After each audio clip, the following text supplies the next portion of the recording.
പ്രതീക്ഷിച്ചതുപോലെ തന്നെ സംഭവിച്ചു. കർണാടകയിൽ മാണ്ഡ്യയിൽ വീണ്ടും മത്സരിക്കുവാനുള്ള BJP MP സുമലതയുടെ മോഹങ്ങൾക്ക് മേൽ കരിനിഴൽ വീണിരിക്കുകയാണ്. കർണാടക തെരഞ്ഞെടുപ്പിൽ തോറ്റതോടെ JDSുമായി BJP സഖ്യമുണ്ടാക്കിയപ്പോൾ തെറിച്ചത് സുമലതയുടെ MP സ്ഥാനം മാത്രമല്ല, സ്വന്തം വീടെന്ന് അവർ തന്നെ പലകുറി വിശേഷിപ്പിച്ച മാണ്ഡ്യ എന്ന ലോക്സഭാ മണ്ഡലം കൂടിയാണ്. മാണ്ഡ്യ JDSനും ഏറെ പ്രിയപ്പെട്ട മണ്ഡലമാണ്. അതുകൊണ്ട് തന്നെ സഖ്യത്തിന്റെ നിലനിൽപ്പിന് വേണ്ടി ഈ സീറ്റ് BJP JDSന് നൽകിയതോടെ സുമലത പെരുവഴിയിലാണെന്ന് പറഞ്ഞാൽ മതി.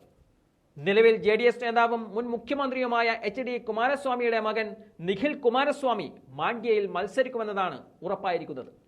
പാർട്ടി പ്രവർത്തകരോട് മാണ്ഡ്യയിൽ ജോലി തുടങ്ങാൻ കുമാരസ്വാമി നിർദ്ദേശിച്ചതോടെ സുമലതയുടെ വഴി കൂടിയാണ് അടഞ്ഞത്.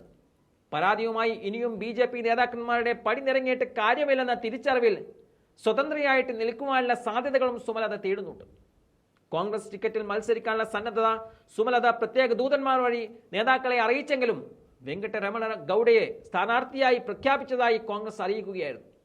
JDSന്റെ ശക്തി കേന്ദ്രമായ മാണ്ഡ്യയിൽ സ്വതന്ത്രയായി മത്സരിച്ചാണ് സുമലത ജയിച്ചു കയറിയത്. അന്ന് കോൺഗ്രസും BJPയും സുമലതയ്ക്കെതിരെ സ്ഥാനാർത്ഥിയെ നിർത്തിയിരുന്നില്ല. എങ്കിലും JDS മത്സരിച്ചെങ്കിലും തോൽക്കുകയായിരുന്നു. MP ആയി കുറച്ച് നാളുകൾക്ക് ശേഷമാണ് സുമലത BJPയിലെത്തിയത്. BJPക്കൊപ്പം കൂടിയപ്പോൾ കർണാടകയിൽ 5 സീറ്റാണ് JDS ആവശ്യപ്പെട്ടത്. ഇതിൽ സുമലതയുടെ മാണ്ഡ്യമുണ്ടെന്ന് അറിഞ്ഞതോടെ വഴിമുടക്കാൻ സുമലത പല അടവുകൾ പയറ്റിയെങ്കിലും രക്ഷയുണ്ടായില്ല എന്നതാണ് സത്യം. എന്തായാലും 2019 BJP തരംഗത്തിൽ കോൺഗ്രസിന് ഏറ്റവും അധികം തിരിച്ചടി കിട്ടിയ സംസ്ഥാനമാണ് കർണാടക. കോൺഗ്രസിന്റെ ശക്തിദുർഗയായ കർണാടകയിൽ കഴിഞ്ഞ ലോക്സഭാ തെരഞ്ഞെടുപ്പിൽ ജയിക്കാനായത് വെറും 1 സീറ്റിൽ മാത്രമാണ്. 28 ലോക്സഭാ സീറ്റുകൾ 27ലും BJP മത്സരിച്ചു. അതിൽ തന്നെ 25 സീറ്റിൽ അവർ ജയിക്കുകയും ചെയ്തു. മറുവശത്ത് 21 സീറ്റിൽ മത്സരിച്ച കോൺഗ്രസ് 1 മാത്രമാണ് ജയിച്ചത്. 20 സീറ്റുകളിൽ തോൽക്കുകയും ചെയ്തു. എന്നാൽ 5 വർഷം കൊണ്ട് കർണാടക ഏറെ മാറിക്കഴിഞ്ഞിരിക്കുന്നു. നിയമസഭാ തെരഞ്ഞെടുപ്പിൽ 135 സീറ്റുകളിൽ ജയിച്ച് കോൺഗ്രസ് അധികാരം പിടിച്ചെടുത്തു കഴിഞ്ഞു. BJPക്ക് അവരുടെ ശക്തി ഒട്ടാകെ നഷ്ടമാവുകയും ചെയ്തിട്ടുണ്ട്. 2019 സമാനമായ ഒരു പ്രകടനം BJP കുറി പ്രതീക്ഷിക്കുന്നുമില്ല.